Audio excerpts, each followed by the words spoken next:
Hello दोस्तों, स्वागत है आपका मेरे यूट्यूब चैनल में। आज की वीडियो में मैं आपको दिखाऊंगी कि सिंपल सलवार की कटिंग कैसे करते हैं। ये बहुत ही आसान तरीका है। ये रहा मेरा 2 मीटर सलवार का कपड़ा। अब मैं आपको दिखाऊंगी इसकी कटिंग करने से पहले आप अपने सलवार के कपड़े को अच्छी तरीके से प्रेस कर लेना। प्रेस करने से जो है सलवार का कपड़ा अच्छी तरह प्लेन हो जाता है, जिससे आपको सलवार कटिंग करने में कोई दिक्कत नहीं होती है। तो मैंने सलवार के कपड़े को डबल फोल्ड में कर लिया है और मैं कपड़ा उतना ही लूँगी जितनी मेरी जो सलवार की जो है लंबाई होगी। पहले मैं आपको बताऊँगी कि मैं सलवार की लंबाई कितनी लूँगी। सलवार की लंबाई है मेरी 38, तो मैं 38 से 7 इंच घटाऊंगी और 9 इंच बढ़ाऊंगी, क्योंकि मैं इस सलवार में आसन को साथ ही साथ काटते हुए चलूँगी, इसलिए मैंने इसकी इतनी लंबी लेंथ ली है। तो मैंने क्या बोला आपसे कि 38 इंच में से हमें 7 इंच घटाना है, 9 इंच बढ़ाना है।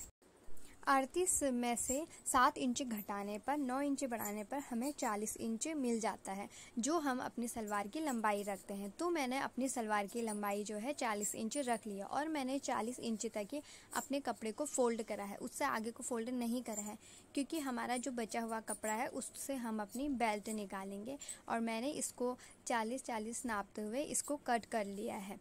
और मैंने आपसे बोला है कि मुझे आसन इसी में ही कट करना है, इसलिए मैंने इसकी इतनी ज़्यादा लंबाई ली है 40 इंच तक, वरना हमारी सलवार इतनी लंबी नहीं होती है।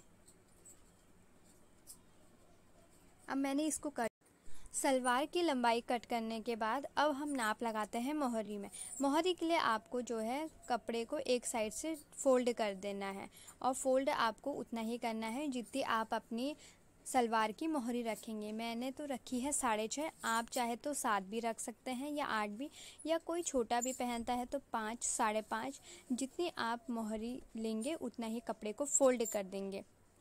ये देखिए मैंने 6.5 नापते हुए उसको अच्छी तरीके से रख लिया, क्योंकि बीच में से 6.5 और किनारे किनारे से 6.5 नहीं होता, इसलिए मैंने पूरी तरीके से उसको 6.5 नाप लिया है।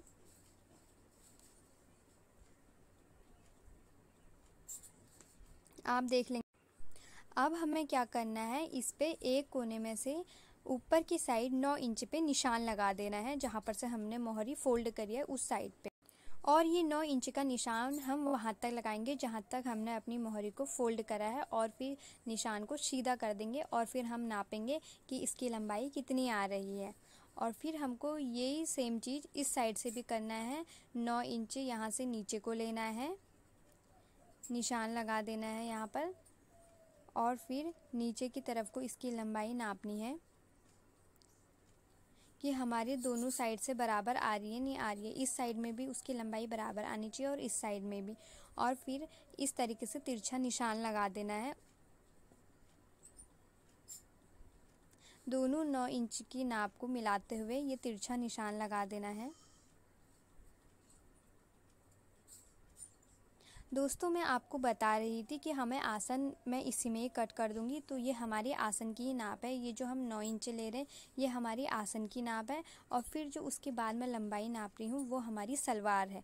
ये देखिए, ये 2 कोने में मैंने अपना आसन की नाप लगाई है, और जो ये लेंथ बच रही है, क्योंकि मैंने 9 इंच तो आसन ले लिया है, बाकी मेरा 31 इंच क्या है हमारी सलवार की नाप है, क्योंकि 38 इंच में से 7 इंच घटाने पे हमें 31 मिलता है। ये 31 हमारी सलवार की नाप है। अब हम इसको कटिंग कर देंगे।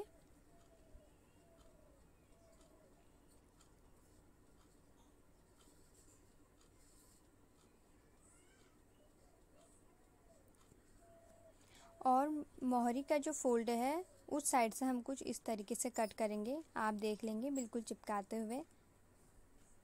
ये जो फोल्ड करा हुआ कपड़ा है इस तरीके से इसको। अब आपको इसमें क्या करना है, ये छोटी पट्टी उठाते हुए इसके ऊपर रख देना है। जो जहाँ पर हमने मोहरी को फोल्ड करा है वो हमें नहीं उठाना है। छोटी वाली पट्टी उठा के जो मोहरी की साइड है वहाँ पर हमें उसके ऊपर रख देना है।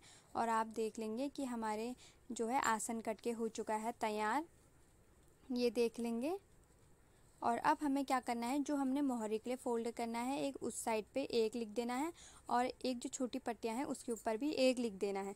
और फिर इसको उठाते हुए एक साइड में 2 और एक साइड में भी 2 लिख देना है। ये हमने इसलिए लिखा है कि हमको 1 1 एक साथ जोड़ना है, और 2 2 हमें एक साथ जोड़ना है, इसलिए हमने इसे लिखा है। अब आप इसे खोल देंगे और खोलने के बाद जो बंद साइड है इसको, मैंने जो हमारा बंद साइड था उसको भी कैंची से काट कर खोल दिया है। अब इसको भी हम फोल्ड करके साइड में रख देंगे और जो हमारा बचा हुआ कपड़ा है उससे हम निकालेंगे बेल्ट। बेल्ट के लिए ये जो कपड़ा है ये बहुत ही छोटा होगा, तो हमको इस पर जोड़ लगाना पड़ेगा और जितना कपड़ा हमें इससे चाहिए हम उतना कपड़ा इससे कट कर लेते हैं।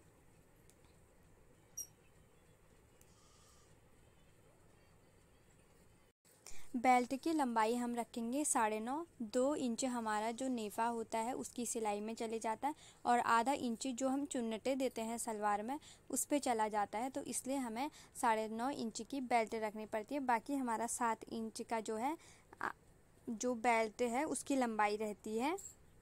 और हमें बेल्ट की चौड़ाई कैसे रखनी है, जो हमारी चौक गोलाई होती है हमें उसे 7 इंच बढ़ाना पड़ता है, फिर उसका आधा कर देना पड़ता है। आधा करने के बाद हमें जितना भी मिलता है उससे हमें बेल्ट रख देनी पड़ती है 1 इंच ज़्यादा लेके।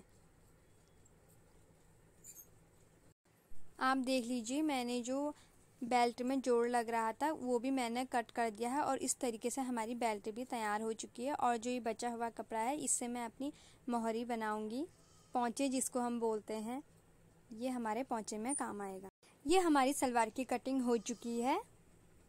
तो दोस्तों कैसी लगी आपको मेरी सलवार की कटिंग? अगर अच्छी लगी हो तो मेरे चैनल को सब्सक्राइब करें, ऐसी ही वीडियो मैं आपके लिए लाती रहूँगी। तब तक के लिए दोस्तों थैंक यू, मिलते हैं नेक्स्ट ब्लॉग।